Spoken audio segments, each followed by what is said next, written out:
wins the ball game. Derek Thomas, linebacker, Alabama. He was a nightmare for people that had to try to prepare for him because he had unique skills. Just go get the quarterback. I felt sorry for some of those poor tackles that came in and had to go against him because they didn't realize what they were getting themselves into. Hey, baby, let's go out there like a bunch of crazy dogs. Have some fun.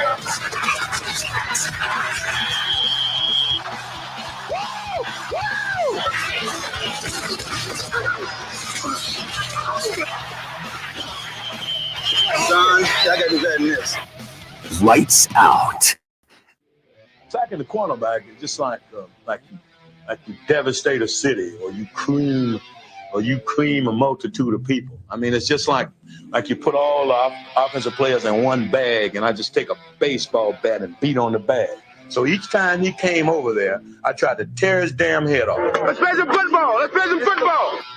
The pressure is on. This is Off the Edge on Tide 100.9. Focus on what you want to do, what you want to accomplish. Think about that. Don't think about how you feel, how tired you are, how hot it is. You got to push yourself on the field when you're playing football. It's my honor to present the National Championship Trophy to Coach Nick Saban and the Alabama Crimson Tide. To me, this is the ultimate team. All these guys bought into everything they needed to do to be the best players that they could be. There's more togetherness on this team than almost any team that we've ever had. And they had to overcome and persevere so much adversity through this season, and they've done it magnificently. And I'm so proud of this group for what they've been able to accomplish and going undefeated and winning the national championship. Streaming live on YouTube, Twitter, Facebook, and the Tide 100.9 app. Here is your host of Off the Edge, Jacob Harrison.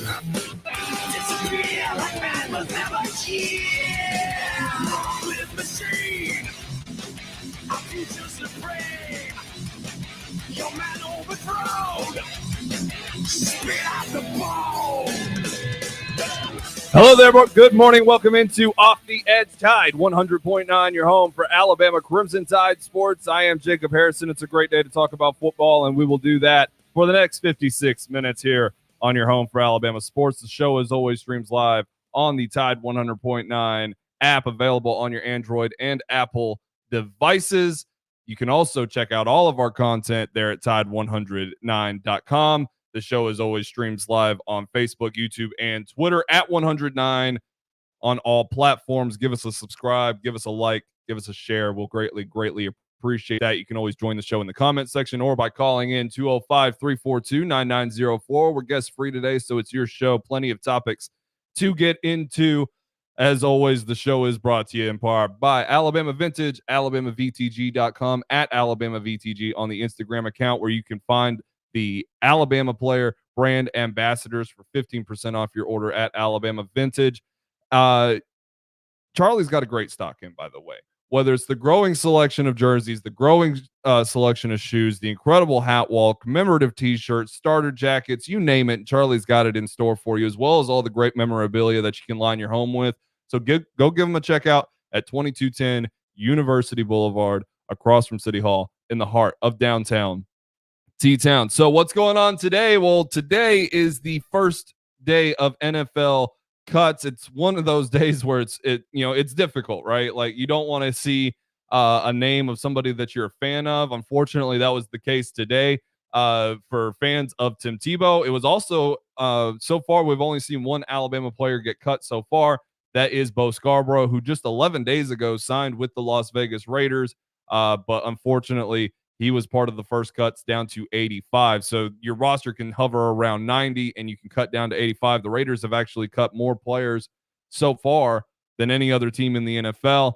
But the goal today is to get from 90 to 85 and move forward with that as we get ready for the second official week of the NFL preseason. But of course, everything revolves around Tim Tebow, and it has to, right? He's such an icon to college football. He's such a personality. Everybody whether negatively or positively, cares about what happens with Tim Tebow. And yes, he's been granted many opportunities, right? He's constantly in the limelight. If he wants to do something, he's the guy that gets to do it, right? And why not, right? He's a personable guy. He garners a lot of attention, whether negative or positive. So you can look at a graphic, or you can look at a story, and you can look at a tweet, and you can say, well, who cares about Tim Tebow? Well, the whole damn planet cares about Tim Tebow. It's whether or not they like him or not. And that matters none to any type of media outlet when their goal is to drive engagement. And Tim Tebow is the easiest guy to drive engagement from, right? Little peek behind the curtain. That's why you talk about Tebow when he's relevant. And I was talking to Gary on the way, while we were switching out, and absolutely, if you consider Tim Tebow a failure, that's your right. That's an objective thought. It's not one that's really that far off. He didn't play long in the NFL. Did have a playoff victory against my Pittsburgh Steelers. It is what it is. But his fall out of the NFL wasn't entirely his fault, to be honest, because since that playoff win, the very next week, yes, he gets blown out of the playoffs. You know who else got blown out of the playoffs on several occasions? Peyton Manning, Dan Marino. Like, you can line that up with a lot of Hall of Fame quarterbacks who have been blown out of playoff games, especially by the hands of Tom Brady and the New England Patriots, right? That is a regular occurrence in the NFL. So what brings me to the curiosity of Tim Tebow, though, is seeing the lowlights of his first game action in a long time, right? But you can call him a failure if you want. You can look at those and say, well, he's not even a football player anymore, right? Well, keep in mind, he has been out of the league for a long time, right? Playing baseball, doing all these other sorts of things. Working with the SEC network as an analyst, not playing football, staying in shape, still remaining a top tier athlete. He's a better athlete than your Uncle Rico. I can promise you that. He knows how to be an athlete. That being said, I don't understand how a 6'4", 250-pound dude that's jacked to the gills could feasibly walk into the WWE tomorrow and get a contract. I don't understand how that guy is incapable of blocking. I don't understand how the guy we watched run over defensive linemen and linebackers in college football at the top level in the SEC, doing it against Alabama and Florida State and Georgia and LSU week in and week out, why that guy can't block a soul. I don't understand why we saw a guy go out there with absolutely zero aggressiveness. This is just objectively looking at it. I don't care about all the things that Tebow says off the field. I don't care what anybody says about his character. All that is kind of irrelevant to me when I look at him as a football player. When I analyze who he is on the field and what he brings to the table, because I'll be honest, I'm not gonna detract from it.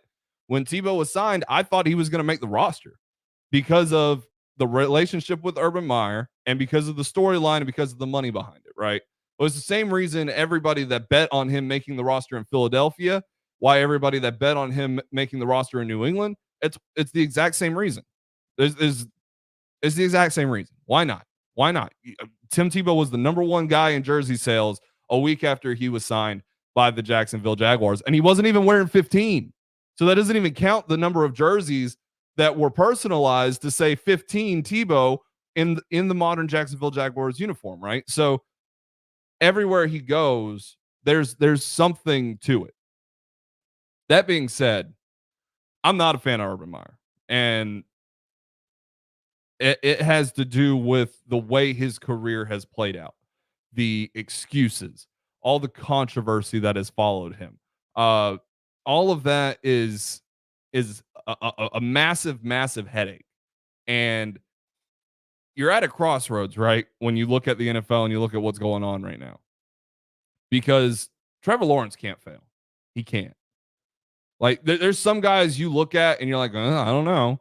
I look at Zach Wilson like that, and I look at Mac Jones like that. I have optimism for Mac Jones. I don't for Zach Wilson. But you look at some quarterbacks when they get in the NFL, and you're like, I don't know. That's not Trevor Lawrence. Like When Andrew Luck got in the league, you're like, no, that guy's got it. That guy's going to be good. Matt Ryan, same way, right? Matthew Stafford, like a lot of these guys, they come in and you're like, no, that guy's going to be good. Can they put the pieces around him? And I've said for a long time that I think that what the Jaguars have done is they've put a great quarterback on a team that had pieces and is just a few years removed from being in the AFC Championship against the New England Patriots and possibly going to the Super Bowl, right? But now they've got Urban Meyer. And listen, as much as I just propped up Tim Tebow right there, I'm telling anybody that is not a fan of Urban Meyer, and it's the same thing, right? Whether you like Urban Meyer or you dislike Urban Meyer, everything he does is relevant. Everything he does garners attention and interaction, and therefore it's vital. But if you're not a fan of Urban Meyer, just know that I stand in your corner on that too. And I understand why you would feel that way about Tim Tebow. But when it comes to Urban Meyer, this is a crap show. This is not going to go well whatsoever. You've already dealt with the strength and conditioning hire that got turned on its head. You bring in Tim Tebow just because he's your friend. That's it. Just because you used to coach him. You're bringing in Ohio State guys just because you coached them. These sorts of things do not make a good football team. And the Jaguars have plenty of pieces, but you can't go trading Joe Schobert to the Steelers either for peanuts, right? These are all Urban Meyer-like things. This is my show now, so I will turn it on its head and I will make it make it great. That's not how the NFL works. The NFL, you got to make things happen with what you've got for a short period of time and then continue to build, right? Sure, you don't have years and years and years of time to be able to make these things work, but man, I'm not crazy about what I see out of Jacksonville with Urban Meyer. I'm excited though to see what's next for Tim Tebow. You know he's going to do something exciting, or at the very least he'll go back to the SEC network for the game day version of the SEC network and provide analysis, provide the takes, and that's all positive. Last night I watched the new Marvel series, What If? And the first episode's pretty great. It's what if Captain America cannot, isn't the one that takes the serum. It's, what if it's Peggy Carter, right? And it's an interesting story. It's fun. It's animated. It goes back to the comics, but it makes you think a little bit, right? What are some of the biggest what ifs in Alabama Crimson Tide history? Naturally, the Nick Saban ones tend to be the same, right? What if Drew Brees does in fact sign with the Miami Dolphins? Does Nick Saban ever come to Alabama? What if Nick Saban doesn't vie for that extra 1 second?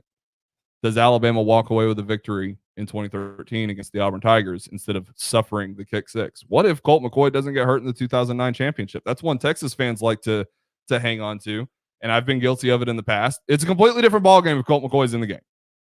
Whether or not Texas wins, I kind of doubt it. Alabama was feeling it that night. Mark Ingram played well. Trent Richardson played well. The defense was on fire. But what if?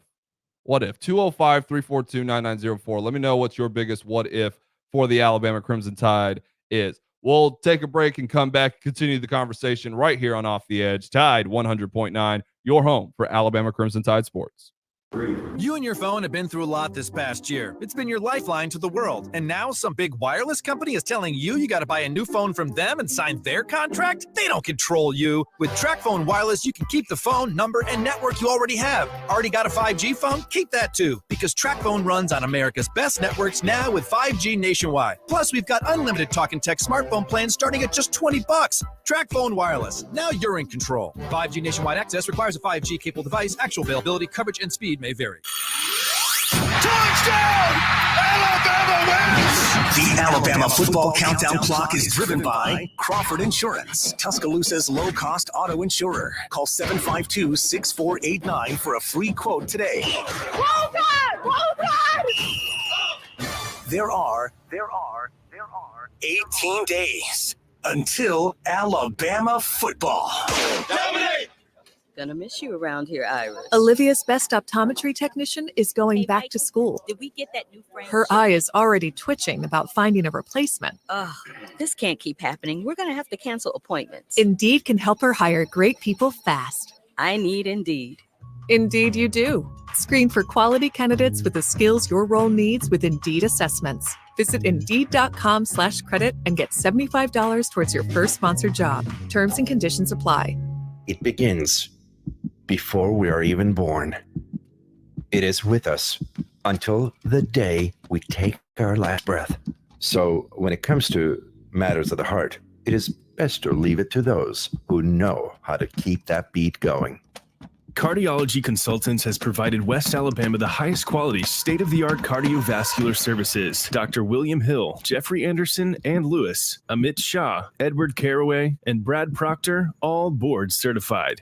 Tide 100.9 Tuscaloosa weather. The sky cloudy at times this afternoon and tonight. The chance of a few scattered rain showers. The high today 85, tonight's low 73. Tomorrow and Thursday, a mix of sun and clouds both days with scattered showers and thunderstorms. Highs between 87 and 90. I'm James Spann on the ABC 3340 Weather Center on Tide 100.9. It's 85 degrees in Tuscaloosa.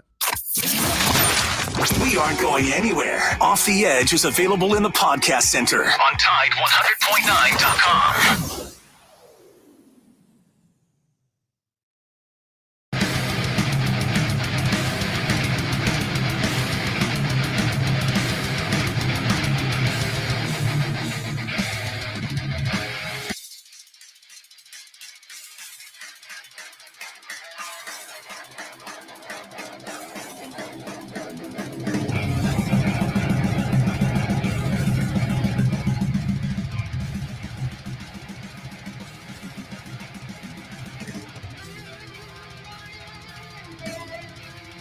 Welcome into Off the Edge, Tide 100.9, your home for Alabama Crimson Tide sports. Jacob Harrison here, Bryant Horn over there, alongside Palmer McCall, running the show, pressing the right buttons. If you missed it, I'm not going to get too deep into it, but if you missed it over at Tide109.com, Joe Gaither put together an interesting article. There's no opinion there, none at all. It's simply asking the question, simply based off of the fact that when you look across, state lines, where you go to, the New Orleans Saints, where the new stadium, it's not the Mercedes-Benz Superdome anymore, but the Superdome, you're going to have a vaccination pass or proof of a negative COVID test. Is that something worth trying here at Bryant-Denny Stadium? Now, a few weeks ago, Mayor Maddox said as much on Steve Shannon's show at our friends at 95.3 The Bear, said that that's not really something that they're planning on doing. Don't want to shame people that are not that choose not to get the vaccine, those sorts of things. But if you missed that, it's an interesting read and it's an interesting thought, something to ponder over at Tide109.com. And if you missed it as well, last night Herb Jones signed a 3-year deal. The last year of the deal is a team option for $5.3 million, which is, according to Alabama Athletics, in their PR department, the second largest contract signed by a second-round pick in NBA history. And remember, it's no guarantee that you'll even make a team as a second-round pick, let alone garner a paycheck worth anything, or that you'll find any playing time, those sorts of things. But man, Herb Jones has been very, very impressive during this summer league for the Pelicans. He's paired nicely, the reunion there with Kyra Lewis Jr., who has been on fire, by the way. Like, if you're excited for Kyra Lewis Jr., like his performances in the summer league, where the Pelicans are 4-0 heading into a matchup tonight with the Minnesota Timberwolves on NBA TV at 6:30 p.m. I mean, Kyra Lewis is putting it on. Kyra Lewis is looking absolutely incredible. So if that's what gets you going, there it is. Herb Jones signing an official contract with the New Orleans Pelicans. Bryant, though, man, we're gearing up for high school football, man. We're gearing up for high school football this Friday, 6 to 9. Join me and Kerry Clark for Friday Night Lights. If you're not out of game, hey, if you are out of game, you can be the beat reporter for your team. Let us know what's going on at those games, and kind of spread the information and do right by these young athletes who are getting the job done at these West Alabama high schools. But man, Bryant, this is shaping up to be such an incredible season. Like, we learned a lot of storylines last year, being the first season where we were covering high school football and getting to know these teams, getting to know their personalities, who's elite and who's not. And I've already picked out the games that I'm going to attend, and I got greedy. You know, I'm choosing that Hillcrest T County home opener for the Wildcats. Going to go see Ethan Crawford in person. Going to go see what the Wildcats are bringing to the table this year. He is. Ethan Crawford's probably is probably the second best player in the region, or in the area, I should say, behind Tanner Bailey. And I'm also going to go see Tanner Bailey, Gordo versus Northridge. He's also really good. So we're gearing up for something very, very special, and you'll have the post game scoreboard show an hour after Kerry Clark and I get done on Friday Night Lights, 6 to 9 every Friday now through the end of the football season. But walk us, what's the game that you're most excited about? I know you previewed a few games there at Tide109.com. What are the games that you're most excited to see here in week 1, though, Bryant?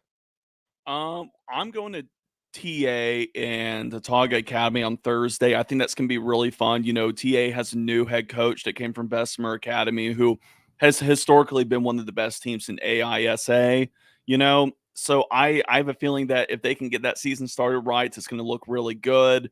Hillcrest and Homewood are playing. They have this battle, the Patriots, week 1 every single, or for the past few years at least. And that's kind of a good barometer of how the 6A talent is looking between those two programs. I chose Hillcrest because I think Ethan Crawford and that offense are just going to run wild. Central's playing Holt. I think Central has a lot to prove this upcoming season. I feel like if they can start out strong and build some momentum, then they could potentially make a run for a spot in the playoffs this year. So there's a lot of good talent. Week 1 is always a little weird because no one's ever playing region matchups. It's usually interclass. And this is going to be a nice little kickoff to region play coming up next week. One of the teams that we were always excited to go and look at was ACA, American Christian Academy. And they are, you can't have a worse time to have to replace your head coach. But Coach Smelly did step down about 2 weeks ago, and now their defensive coordinator will now be their head coach. What they were known for is their offensive firepower, though, which is Smelly's bread and butter, right? So, yes, you return the quarterback, right, and you've still got the weapons. I know their running back is very, very good too, as well. But when you're trying to stay consistent, stay that top dog, and get yourself back to a state title, which they fell short of last year. You've got to have some consistency, right? You got to feel comfortable with where you're at. But when your head coach steps down, that causes problems. Do you think ACA is going to stumble at all, or is this going to be the same Patriots that hang 50 on everybody and kind of cruise through the regular season on the way to the playoffs? So they're playing a Parker High School team out of Birmingham, and I think Parker is 5A. And ACA is 4A. So technically Parker kind of has a slight upper hand when it comes to size of the program. But ACA, not only is their offense good, but their defense is good. I'm a little concerned since they lost Kamari Lassiter to the Georgia Bulldogs this year. But I think that this game is going to it's going to tell a lot. I think ACA is going to win in a landslide, if we're being honest. But just kind of how the play calling is, like you said, that was Smelly's bread and butter. Now that he's gone, I want to see how the play calling looks. ACA is a powerful, powerful team. They have a lot to prove. Last year, they almost made it to the state title game. They lost in the semifinals to the team that beat Gordo in the state title game. Mm-hmm. And I think that if ACA doesn't make it to the semifinals at least this year, that's a disappointment. That being said, they are facing a huge challenge with losing their head coach. Let's look at Gordo, Hillcrest, Northside, and Pickens County. All slightly different size schools, but all got very, very far into the playoffs last year, and all have incredible talents, and all the job that former Alabama tight end Michael Williams has done with Pickens County. That's impressive. Standing toe to toe with some incredible programs there in Bryant-Denny Stadium. Where he played as well. But when you look at Gordo and you look at Hillcrest, two of the best quarterbacks, not only in the area, but honestly in the state. Like those two guys are very, very special. Which of the and Northside, played well enough to convince their coach not to retire. So the Rams are looking for something very, very special. Which of these teams would you anticipate is ready to make that step and go win a state title this year, though? Oh God, I'd say Pickens County probably, because I feel like they are one of the best 1A schools in the entire state. If you're looking on a grand scheme of things, like 2 or 3 years in the future, once Tanner Bailey goes on to college, I think Northside has that valuable opportunity because they have already cemented themselves as the second team in that region in 4A. And I think that if they're able to make the big step of beating Gordo, all it takes is one time during the year, whether it be in the regular season or whether it be in the playoffs, then they have a serious potential to make it to the state title game. But also Hillcrest, Ethan Crawford's getting older, but that He's a region's junior. tough. That region's really tough. I think, everyone says 7A Region 3 with Thompson, Hoover, that and Hewitt-Trussville. That's the toughest region in the state, but I would make a case for Region 4 of 6A. It features Northridge, who's on the upswing, Hillcrest, who I think will probably win the region. They have a lot of talent there. Yeah, no doubt about it. There's plenty to be excited about. Thursday night will officially start the West Alabama high school football season, and Friday night, Kerry Clark and I will be here for Friday Night Lights from 6 to 9, immediately following the game with Ryan Fowler. And then Bryant will have the scoreboard show an hour after that show ends at 10 p.m. So stick around, Tide 100.9, and enjoy all the high school football coverage. What's going on, Bryant? Yeah, I just want to echo it again. High school football scoreboards are a great way to really kind of see how the rest of the area is doing. I grew up listening to high school scoreboard shows on Friday nights after I left the Thompson Warriors game. And if you are going to a high school game, whether it be Hale County, Pickens County, Gordo, any other team in West Alabama, the number. We say it every single day is 205-342-9904. Call in, tell me a little bit about the game, tell me the score.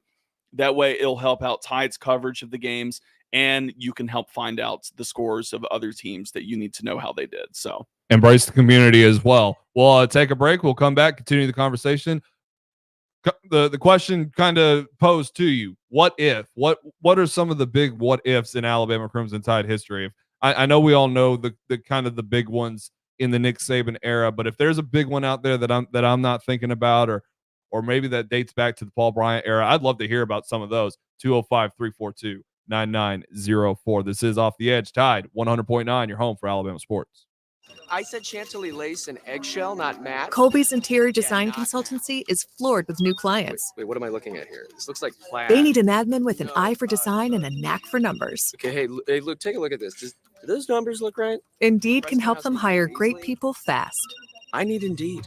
Indeed you do. Screen for quality candidates with the skills your role needs with Indeed assessments. Visit Indeed.com/credit and get $75 towards your first sponsored job. Terms and conditions apply. The real estate market is always tough. But this market, it's unlike anything we've ever seen. When the average home stays on the market just 24 days and houses routinely go for more than the listing price, who you work with matters. Realtors have the expertise, local knowledge, and personal touch to give you a competitive advantage throughout the entire home buying process. And that's something an ordinary agent could never do. So make sure your agent is a realtor. Realtors are members of the National Association of Realtors. That's who we are. Do you suffer from lower back pain, knee pain, foot pain, or fallen arches? Do you? If yes, just stop and write this magic word, G-Defy, G-D-E-F-Y. What is G-Defy? G-Defy is the footwear designed by Gravity Defier Medical Technology with the worldwide patented VersoShock sole. Their shoes are clinically shown to relieve pain by a double-blind clinical study conducted by Olive View UCLA Medical Center. You can try a pair for 30 days with free corrective fit orthotic inserts. If you're not satisfied, just return the shoes for a full refund and keep the free orthotics as a gift. Put an end to suffering. Save $20 and get free shipping from Gravity Defier when you go to gdefy.com/radio and use code RADIO. That's gdefy.com/radio, code RADIO. You have nothing to lose but your pain. You're listening to Off the Edge on Tide 100.9.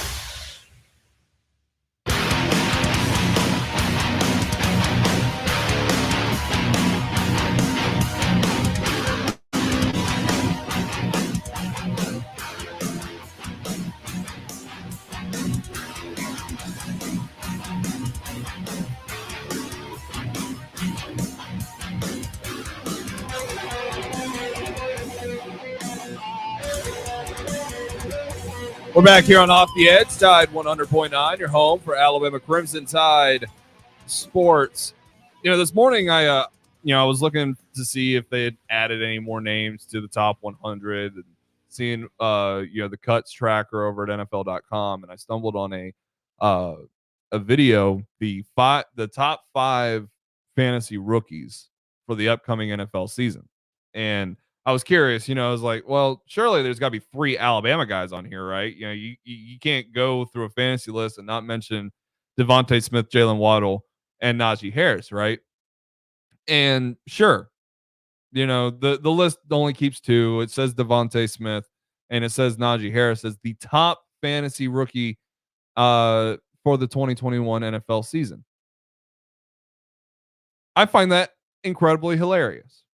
Not because it's not true. It's very true. Najee Harris is the Steelers' offense this year. That's not like a hope. That's not, that's a reality. So why all the sudden hypocrisy around Najee Harris? There's so many people in a national media scale or on social media. There's a lot of guys in Steelers media who were vehemently against drafting Najee Harris in the first round with the 24th overall pick with the Pittsburgh Steelers. And yet now it's, oh, this guy's great. Oh yes, Najee Harris. He's incredible. He'll fix your fantasy team. He's unstoppable. He's the key piece for the Pittsburgh Steelers.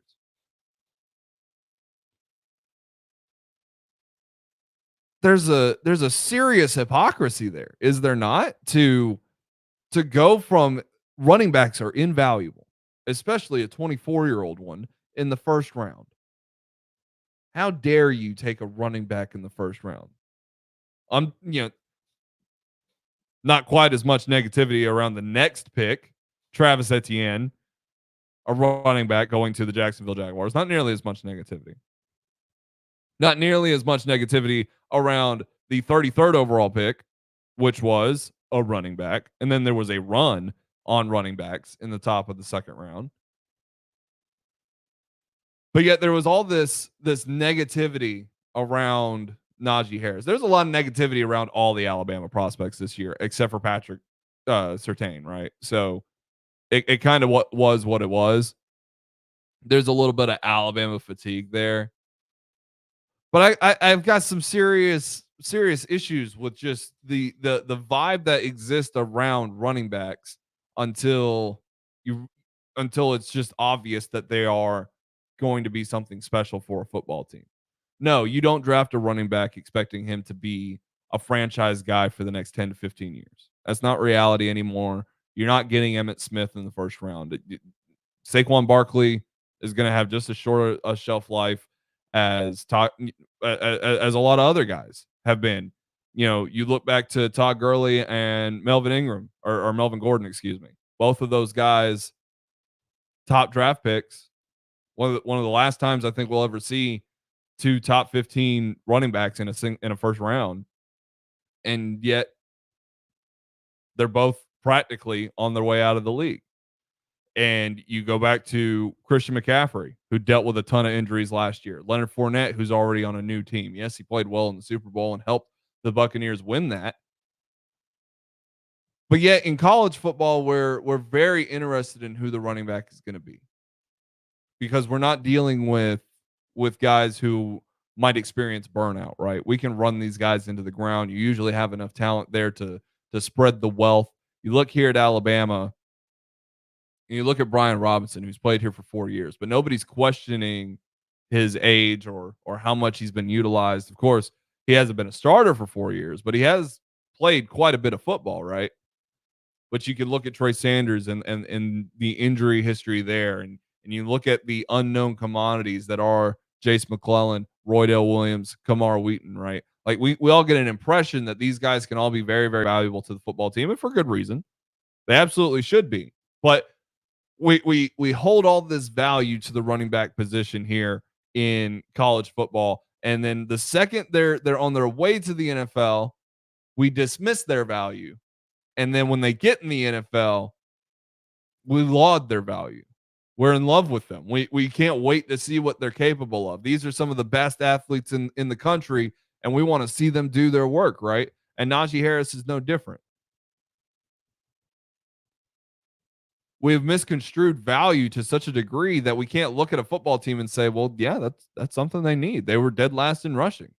Sure, they could take an offensive line, but then who's going to run the football? There's a disconnect with the term value based off of the few placements above a certain number. This is where I side with the analytics, ruin too much of the game.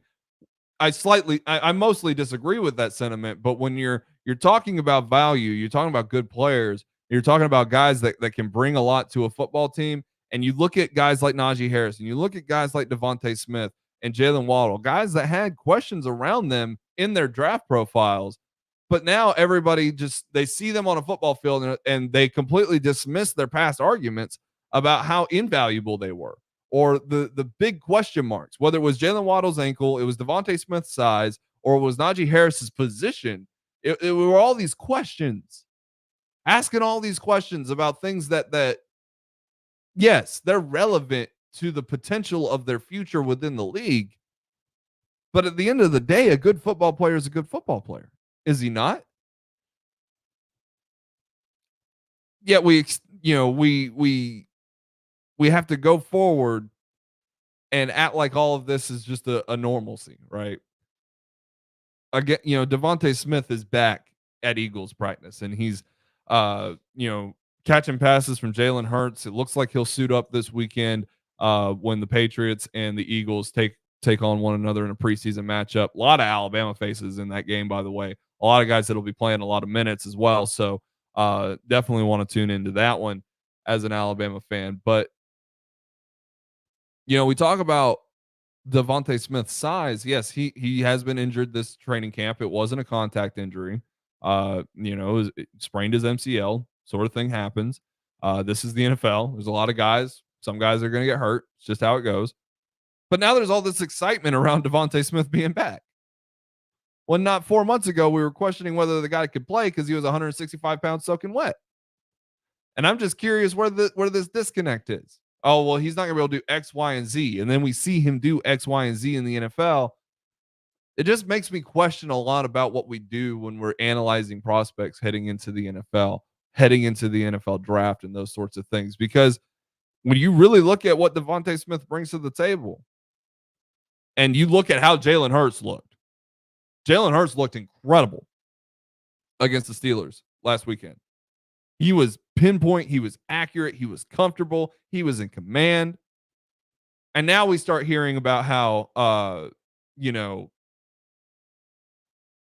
now this franchise, now this team, the Philadelphia Eagles, is starting to rally behind Jalen Hurts. He's really become a leader on the football team. We get so caught up in the unknowns that we come up with these takes that don't add up.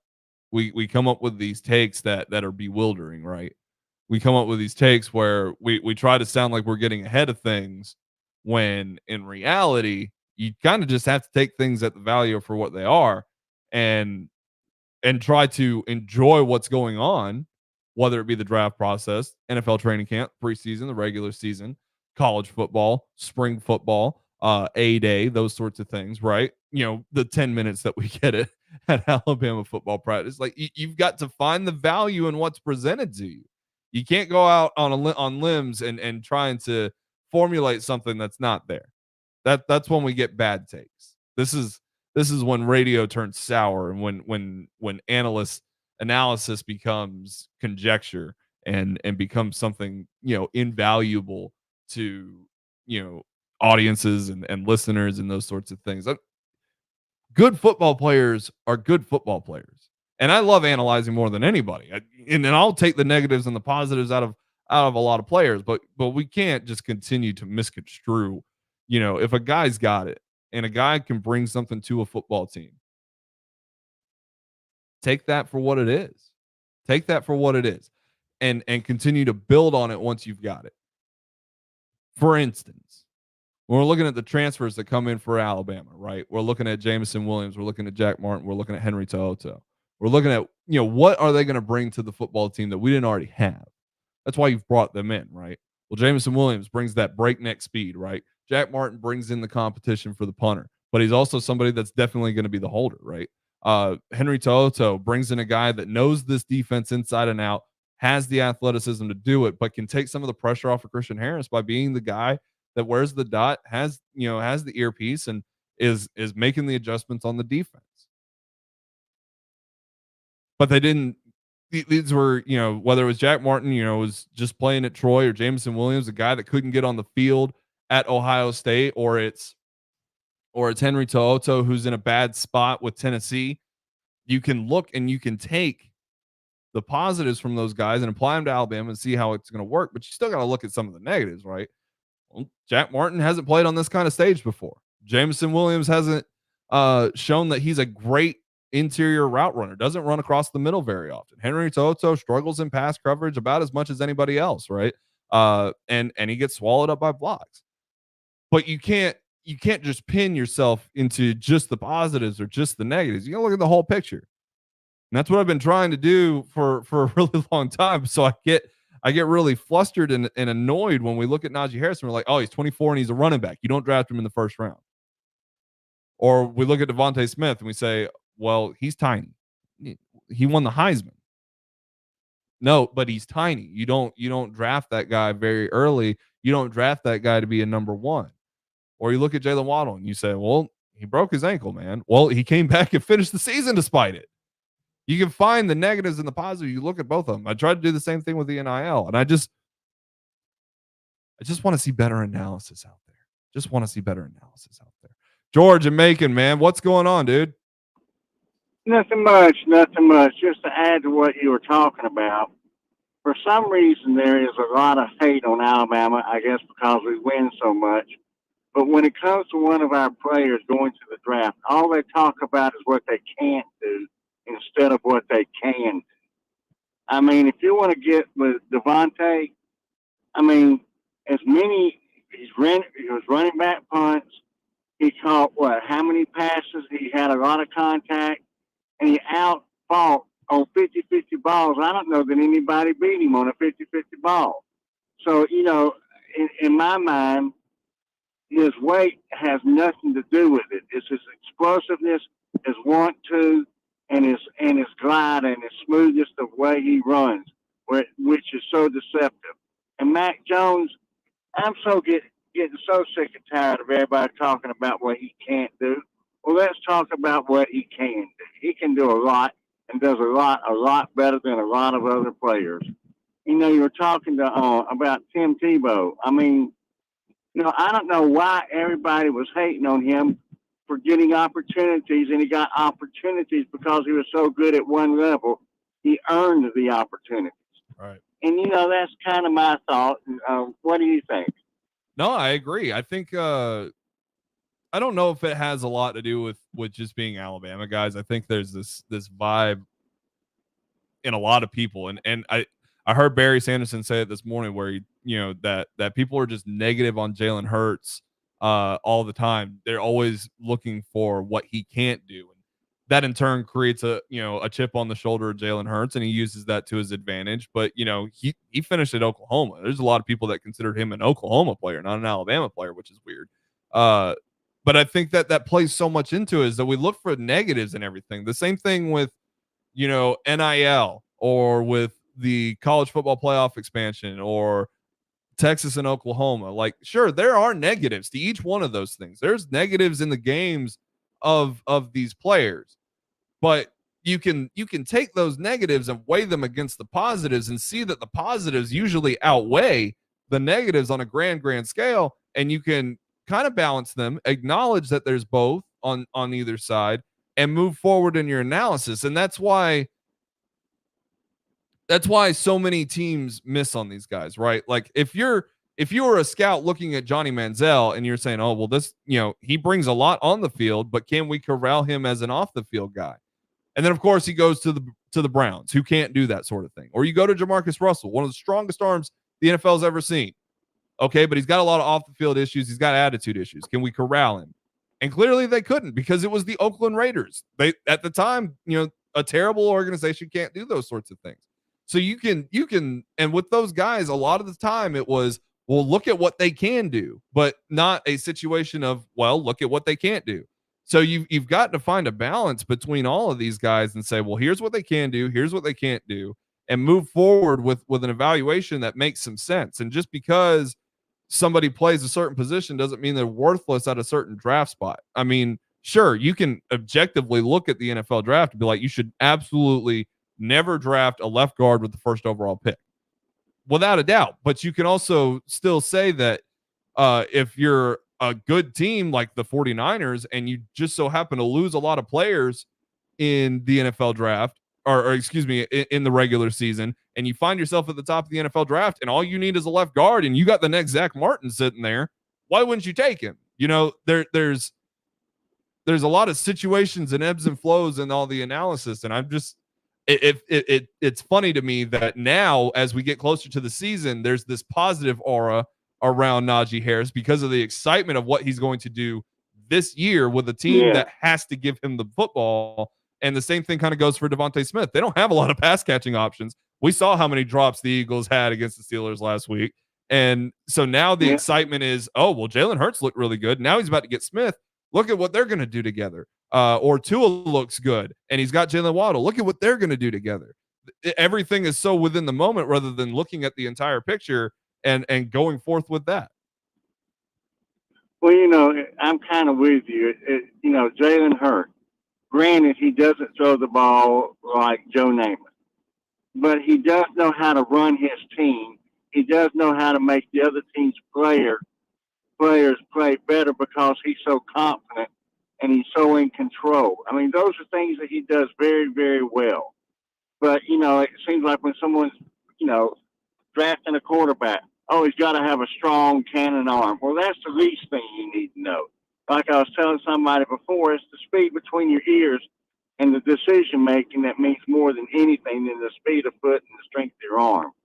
I mean, probably Tim Tebow, if the general manager and the coaches would have had an offense that really highlighted what he could do well, he probably would have been very successful. Or that one year he was successful because they didn't try to make him Johnny Unitas. They let him beat Tim Tebow. Mm-hmm. And, those are kind of my comments, and I really enjoy your show, and thanks for letting me put in my 2 cents worth. Absolutely, George. We always appreciate it, dude. Take it easy. We'll take a break here, come back, and close down the show. Last 5 minutes of Off the Edge, Tide 100.9, your home for Alabama Crimson Tide Sports. It begins before we are even born. It is with us until the day we take our last breath. So when it comes to matters of the heart, it is best to leave it to those who know how to keep that beat going. Cardiology Consultants has provided West Alabama the highest quality, state-of-the-art cardiovascular services. Dr. William Hill, Jeffrey Anderson, and Lewis, Amit Shah, Edward Caraway, and Brad Proctor, all board certified. Meet Bob Minetti. In 2016, he was diagnosed with pancreatic cancer. Bob participated in a clinical trial that included cutting-edge radiation therapy and surgery. He's been in remission since completion. I'm Keisha Sharp. Since losing my mother to pancreatic cancer, I've been working to share the kind of state-of-the-art work being done by Stand Up to Cancer and Lustgarten Foundation. To learn more about the latest research, including clinical trials, visit pancreaticcancercollective.org. Don't miss a play at the Sportsbook at Pearl River Resort. Your front row seat to all the action. Place bets on all professional sports at the counter, kiosk, or on your phone. Then catch the game on one of our 20 big screens from the comfort of the newly remodeled Timeout Lounge. Plus, the PRR Sports app gives you access to live, in-play sports betting. Sportsbook at Pearl River Resort. Be more than a fan. Be a player. Must be 21. Tide 100.9 Tuscaloosa weather. The sky cloudy at times this afternoon and tonight. The chance of a few scattered rain showers. The high today 85, tonight's low 73.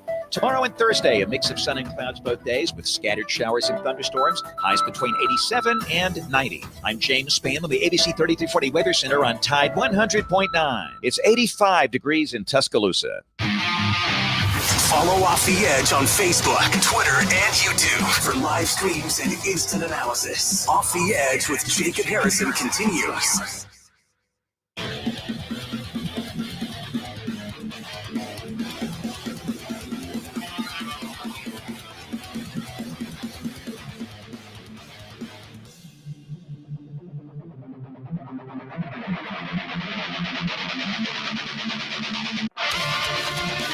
We are back. Close it down here on Off the Edge. Tide 100.9, your home for Alabama Crimson Tide sports. It's the first day of NFL cuts in preseason and training camp.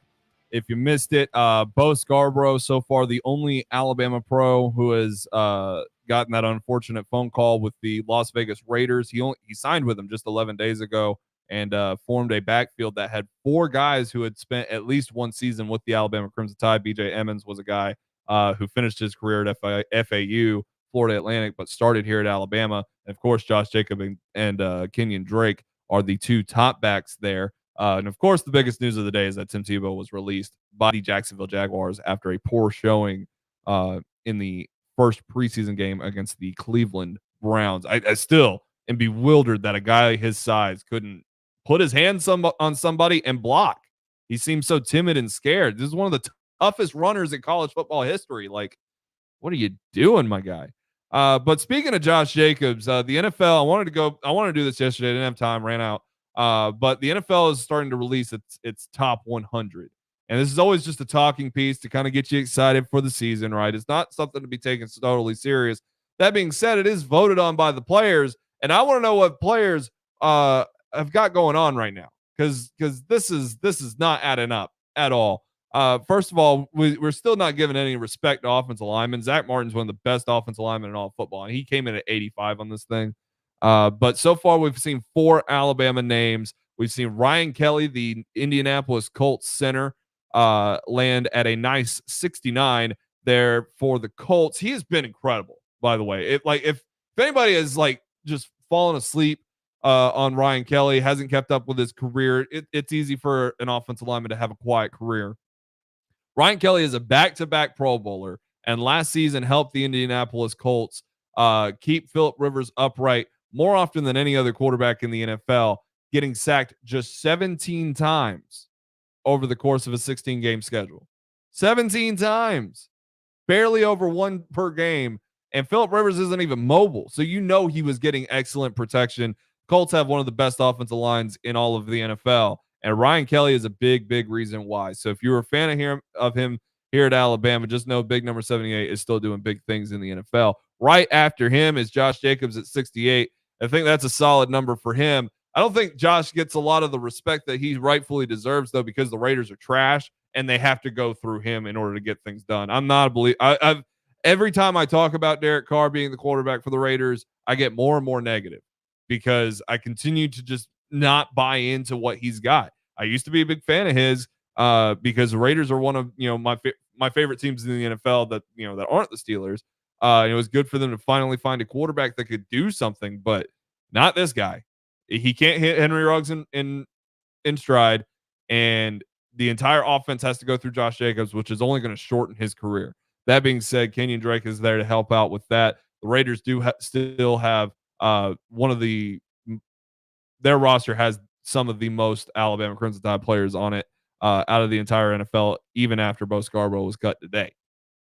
At 65, I find this one slightly disrespectful. Calvin Ridley. Are you serious? I know the Falcons are terrible, but Calvin Ridley was the best Falcon last year. The best.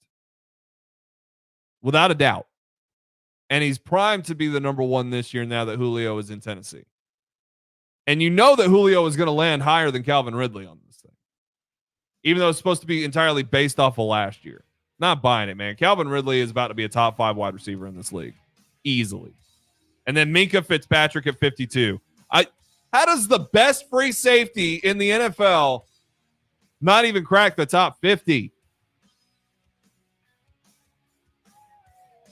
It's pitiful. It's absolutely pitiful.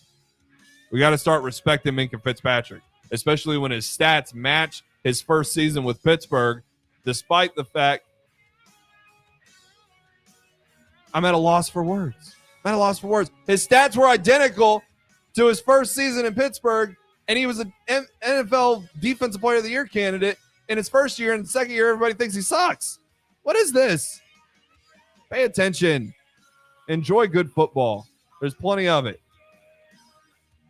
Jay Barker Show is up next, followed by Ryan Fowler in the game. He'll have the extra hour with Alabama Tradition tonight with Martin Houston as well. I'll be back with you tomorrow at 11 a.m. Until then, have a great rest of your Tuesday, everybody. Roll Tide.